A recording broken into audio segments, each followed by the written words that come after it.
हर देश की अपनी जमीन होती है, लेकिन जब बात समंदर की आती है तो सवाल उठता है कि समुद्र पर किस देश का अधिकार कहां तक होता है, कैसे देशों की समुद्री सीमाएं तय होती है।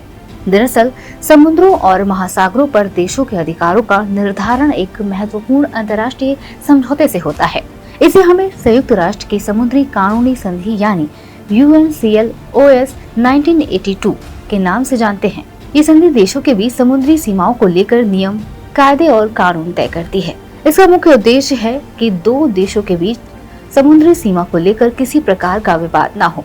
किसी भी देश की समुद्री सीमा को 3 मुख्य हिस्सों में बांटा जाता है। पहला है प्रांतीय सीमा।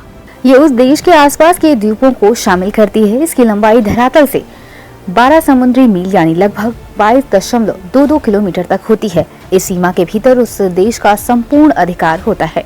इसके बाद आती है क्षेत्रीय सीमा, जो कि धरातल से 24 समुद्री मील तक फैली होती है, यानी लगभग 44.44 किलोमीटर। अगर कोई विदेशी जहाज या विमान इस सीमा में बिना अनुमति के घुसता है तो उस देश को अधिकार होता है कि वह बिना किसी पूछताछ के उस जहाज को गिरा सकता है। तीसरा है एक्सक्लूसिव इकोनॉमिक जोन। यह सीमा 200 समुद्री मील यानी लगभग 370 किलोमीटर तक होती है। इस क्षेत्र में उस देश का पूरा अधिकार होता है कि वह समुद्री संसाधनों का उपयोग कर सके, जैसे कि मछली पकड़ना और नए द्वीपों का निर्माण करना। इसके अलावा हमें हाई सी का भी ध्यान रखना चाहिए। हाई सी वह क्षेत्र है जो किसी भी देश की सीमा नहीं होती और पूरे विश्व के देशों का अधिकार होता है। इस पर संयुक्त राष्ट्र संघ द्वारा अलग नीतियां बनाई गई हैं। अब आइए भारत के उदाहरण से इसे और स्पष्ट करते हैं। भारत एक प्रायद्वीप देश है, यानी कि इसके 3 और समुद्र हैं।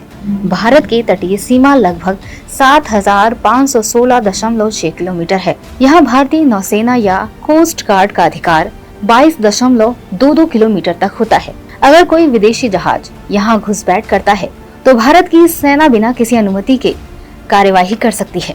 इसके बाद 44.44 किलोमीटर की समुद्री सीमा में भारत को सीमा शुल्क, साफ सफाई और कारोबार करने का अधिकार है। इसके अलावा 370 किलोमीटर तक की एक्सक्लूसिव इकोनॉमिक जोन में भारत विभिन्न प्रकार के वैज्ञानिक प्रयोग कर सकता है और प्राकृतिक संसाधनों का उपयोग कर सकता है। तो दोस्तों, इस प्रकार समुद्री सीमाएं अंतर्राष्ट्रीय कानून और समझौतों के माध्यम से तय होती है।